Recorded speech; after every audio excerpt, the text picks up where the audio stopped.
Hello and welcome to Rajya Sabha television. You're watching The Big Picture with me, Frank Pereira. Parliament on Thursday passed amendments to the insolvency law that will help safeguard successful bidders of insolvent companies from the risk of criminal proceedings for offences committed by previous promoters. The Insolvency and Bankruptcy Code Amendment Bill 2020 was passed by voice vote in the Rajya Sabha. It was approved by the Lok Sabha on March 6th. The bill replaces an ordinance. Replying to a short debate on the bill, Finance Minister Nirmala Sitharaman said amendments are in sync with the time and also adhere to a Supreme Court order in letter and spirit. The bill seeks to remove bottlenecks and streamline the corporate insolvency resolution process. It aims to provide protection to new owners of a loan defaulter company against prosecution for misdeeds of previous owners. The latest changes pertain to various sections of the IBC as well as the introduction of a new section. On this edition of The Big Picture, we will analyze the Insolvency and Bankruptcy Code Amendment Bill 2020. Joining me on the program today are Chakshu Roy, Head of Outreach, PRS Legislative Research, A.K. Bhattacharya, Editorial Director of the Business Standard, and Subhash Chandra Pandey, Financial Advisor, Ministry of Commerce and Industry. All right, thank you to all my guests for joining me on this edition of The Big Picture. So, Chakshu, let me begin the program with you. Let's first try and analyze and figure out the new amendments to the IBC. Frank, as your viewers might know, that the Insolvency and Bankruptcy Code was passed by Parliament in the previous Lok Sabha. The idea of the law was to ensure that companies which were in financial trouble, how they can be rescued, and if they can't be rescued, as to what is the maximum value that you can get out of these companies so that creditors can be paid. And one of the highlights of that bill was that it established a threshold on the basis of which a creditor could approach for insolvency proceedings against a company. Another amendment came in which installed home buyers in the same position as financial creditors. And this is the background in which this amendment bill has come in. What this amendment bill is now doing is that it is saying that home buyers, creditors who are home buyers, they should be 10% of the total project, or a minimum of 100 home buyers who can initiate insolvency proceedings against a particular company. So that's one of the things that is being done. The second thing that is being done is that the bill is now allowing that the insolvency professional, the people who are running the company when the company has gone into insolvency, to require suppliers of essential goods and services on the basis of which the company can function. It can these insolvency professionals can require these suppliers to continue providing services to the company so that the company can work. So these are roughly the two big changes that this bill is bringing in. Okay, all right. So, Mr. Pandey, let's take the discussion forward now. As far as the IBC is concerned, how is it going to help as far as some of the problems that we are facing, with regards to home buyers, with regards to companies facing insolvency and so on and so forth? Frank, let us first appreciate that through this IBC process, we are trying to use legal instruments to address problems which are essentially of a business or economic nature. And all the promoters are not crooks. Many have gone into defaults and difficulties because of other reasons or cross defaults by third parties. So there is a liquidity problem across the system, which has made even otherwise well-meaning promoters also land into difficulty. So what this new latest amendment does is balancing the requirements of the creditors, operational creditors, retail creditors, as well as the corporate debtor that is being dragged to the insolvency court. So the home buyers or operational creditors, before this amendment, even a single home buyer, a single operational creditor could approach and trigger an insolvency process, and the moment it is done, it also brings into a standstill its operations. So this is that means it only aggravates the problem which the corporate debtor was facing. So this amendment does two things. One is to carry on the critical operations so that the corporate debtor survives and improves to pay off. And secondly, to create a threshold where every small operational creditor, supplier, home buyer is not able to invoke insolvency. Okay. Okay. All right. So, Mr. Bhattacharya, as far as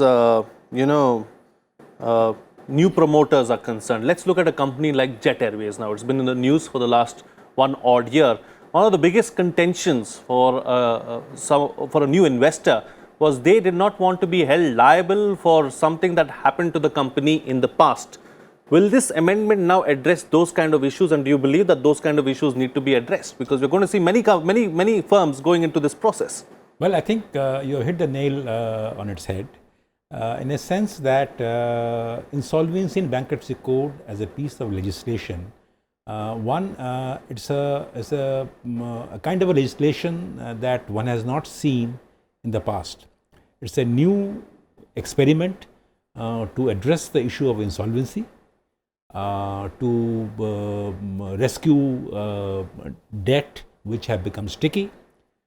So therefore, what we have seen since its introduction in 2016, that we have seen many changes, and they are all welcome changes, because as the law is being implemented, you are experiencing issues, and I must say that the government has been quick in addressing those issues. So we have to see this amendment, particular amendment, in light of this experience of how the government is responding to challenges of a dynamic situation to resolve stressed asset issue. Now, the question about providing immunity to a company and its promoters who come over and take over a stressed asset was very important, because as you mentioned this company, Jet. Now, as we all know that the Jet's existing promoters are embroiled in all kind of legal complications. Now, if somebody were to make a bid for Jet Airways, now it is important that to make that insolvency resolution process succeed, that the new promoter should not be burdened with the legacy issues of that company and the promoter. So this amendment provides immunity against such legacy cases. So let us say X, Mr. X takes over Jet. Now Mr. X will not be held liable to address the questions of impropriety or legal malfeasance committed by the previous earlier promoters of Jet.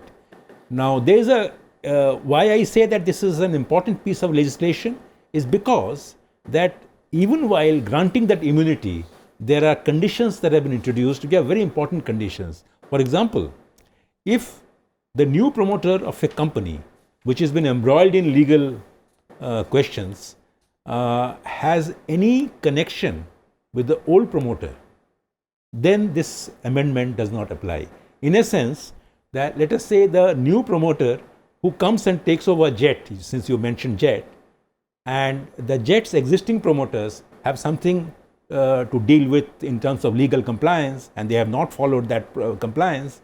So if the old promoters are in some way related to the management of the acquiring company, then this immunity will not sing. So therefore, what I am saying is this, that this has been a well thought through process, and it will address the concerns of many stressed assets, because a large number of stressed assets are indeed in this country are embroiled in all kind of legal complications.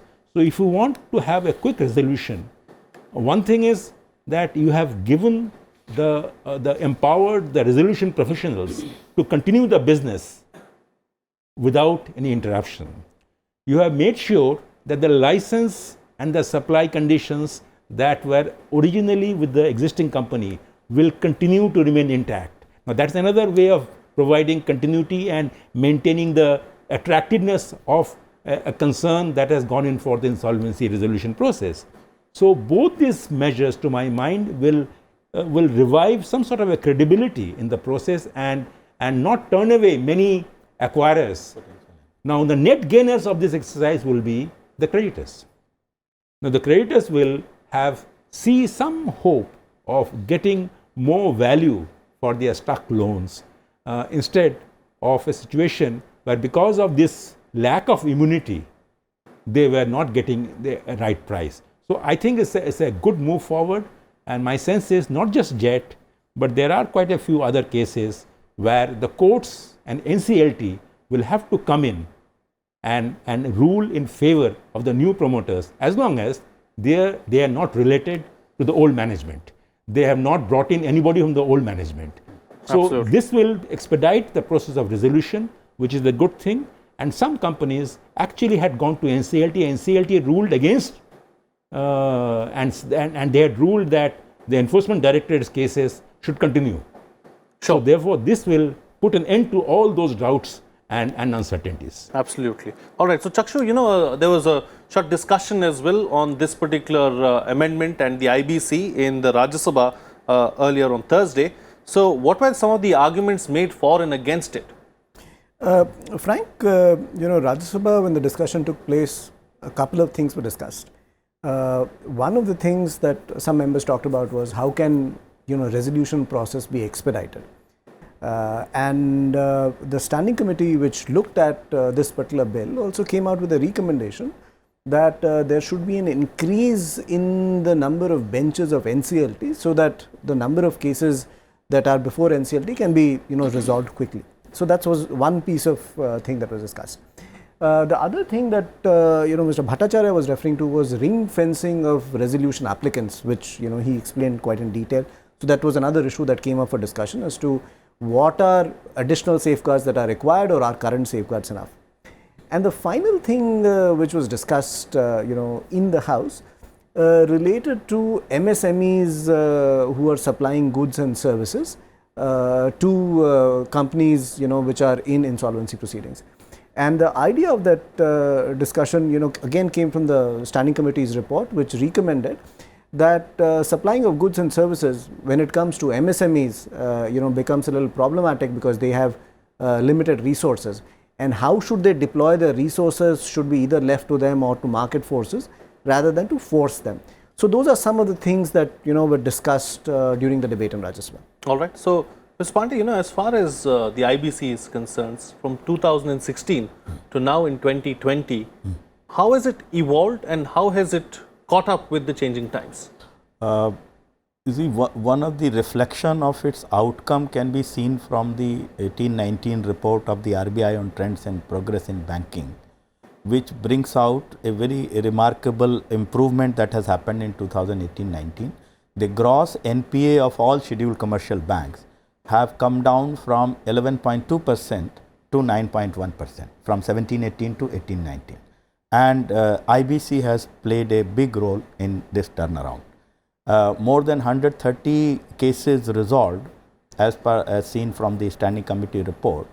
They involved a resolution of stressed assets amounting to about 3.74 lakh crore, which were resolved at a little over 1.5 lakh crore.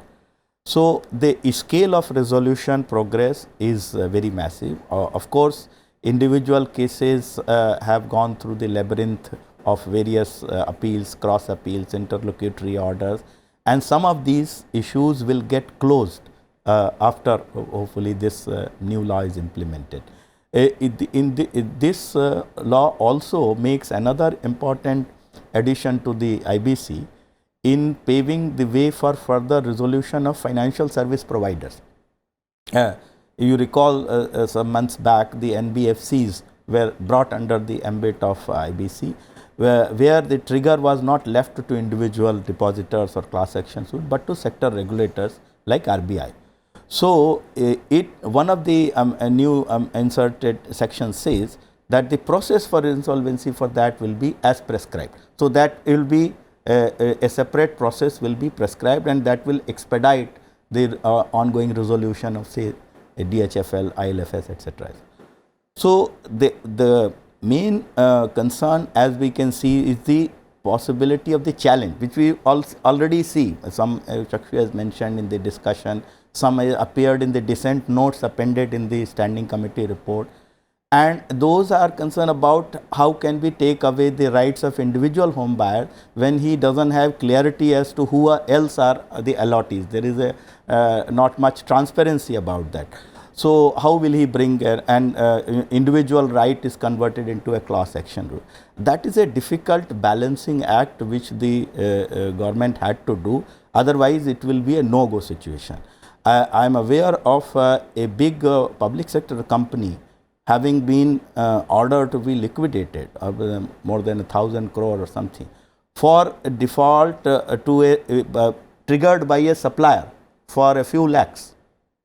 And it has led to closure of factories, loss of jobs, and massive problems across 3-4 states. So, the balancing individual creditors' interest with the interest of the corporate debtor, larger public interest, this is a fine balancing act, and to that extent I think it was called for. The carrying on the operations is also important. MSMEs not being in a position to continued supply in a defaulted company is understandable. But imagine, supposing an airline company goes in insolvency and fuel suppliers turn off the fuel taps, then whatever status it is, it will further go down the hill. So, this balance is, as I said in the beginning, we are trying to solve problems of business and economics through law, and it doesn't always necessarily work. First of all, between corporate debtor and creditor, there is a direct contract, but the corporate debtor faces cross defaults by third parties, with which there is no privity of contract with the applicant creditor. So, law will say, okay, we don't take cognizance of what cross default you have suffered at the hands of third party. But in terms of a business, which is very true, because I have suffered a default from my own debtor, I am forced to pass on some of the burden and pain to my creditor. So, on the whole, this is an ongoing, a series of amendments have been done to make the IBC more balanced between the interest of corporate debtors and creditors. Absolutely, to make it more robust on the whole. Yeah, all right. So, talking about this issue of business and the economy, Mr. Bhattacharya, the IBC has been seen as a major reform. How has it helped in addressing some issues like stressed assets since 2016, of course, and also the issue of the banking sector?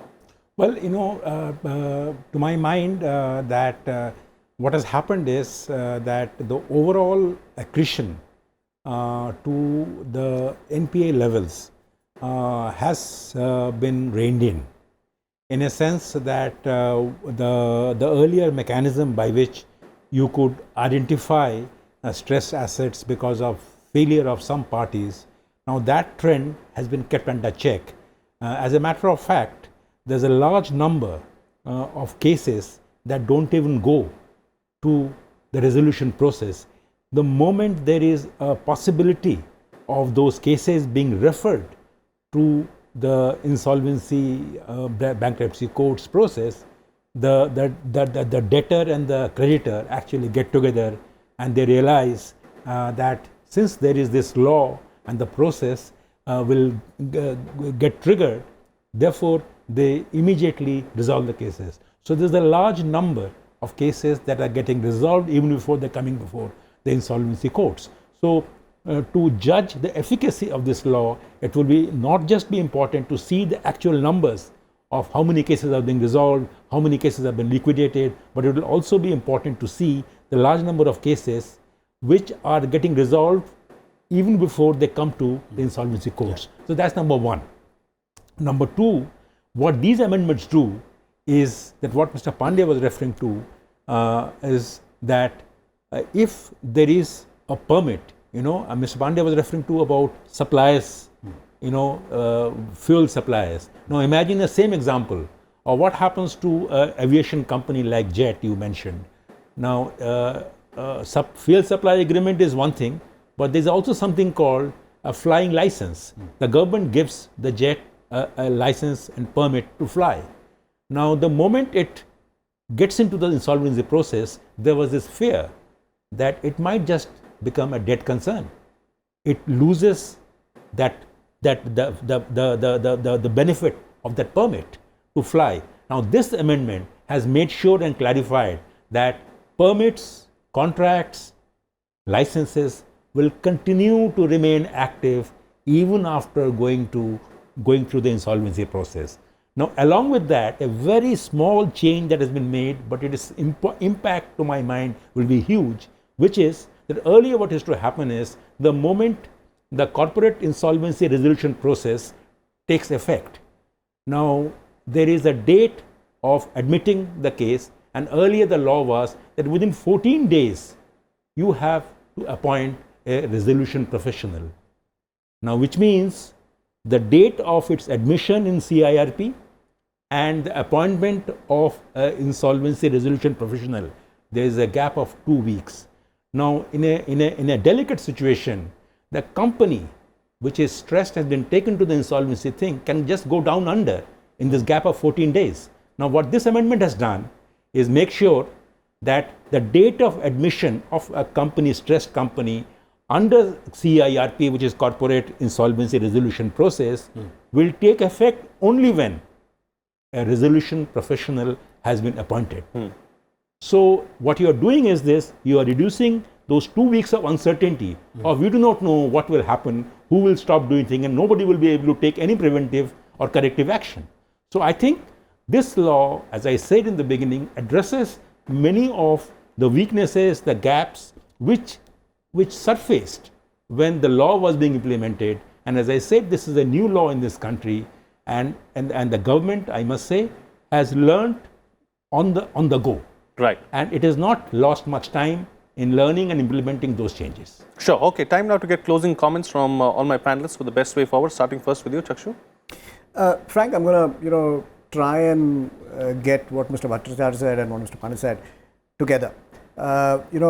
Both of them made some very important points. He talked about the fact as to we are trying to solve problems of business and economics through law. And Mr. Bhattacharya is also talking about, incentives to ensure that, creditors and debtors get together. Now, when we are trying to do these things, these are choppy waters, right? These require constant monitoring of, what is the case law, what is the kind of numbers that are coming out of insolvency proceedings.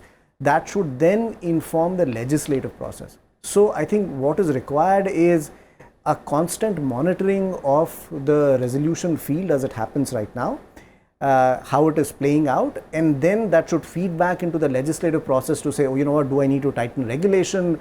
Do I need a change in the law? Do I need to get, more active on the legislative front, or do I need to get a more liberal in terms of, changing my rules? So, constant monitoring about how the field is playing out is really, really important for this law to go forward. Okay, all right, Mr. Pandey. I would have one particular suggestion about, because as I said, the business and economics problem, that insolvency resolution professional should supersedes the existing board without necessarily having a equally competent board to assist it. So, possibly one future forward could be to see that especially in case of large corporate debtors, during this interim period, it is entrusted to a competent board of directors, which by way of some sort of a adoption. Right. So, that would go a long way. Earlier, it used to be taking over management and appointing, which is what is happening in case of bank. That is not so much happening in manufacturing companies. It is a single professional, and that is which is a somewhat required action. Okay, all right. And Mr. Bhattacharya, close the show for us. My observation, in addition to what Mr. Roy and Mr. Pandey said, will be that we must be little generous and understanding in evaluating the efficacy of a law like this at a time when the economy is going through stress times itself. Now, at a time when the economy's growth, whatever you may say globally, coronavirus impact, growth being impacted, variety of factors. So, my sense is a law of this nature will also go through a period of turmoil. And so, to expect that this law will immediately bring about great benefits, I think would be a little unfair on the law. So, therefore, we must, like all the efficacy of the law at a time when there is economic distress should be judged from that perspective also, and that, to my mind, will lead to a fairer assessment and corrective actions to be taken while the law is being implemented. Absolutely. All right. On that note, then we'll call it a wrap on this edition of The Big Picture. Thank you to all my guests for joining me on the program and putting things into perspective for us. That's it from me. See you again next time.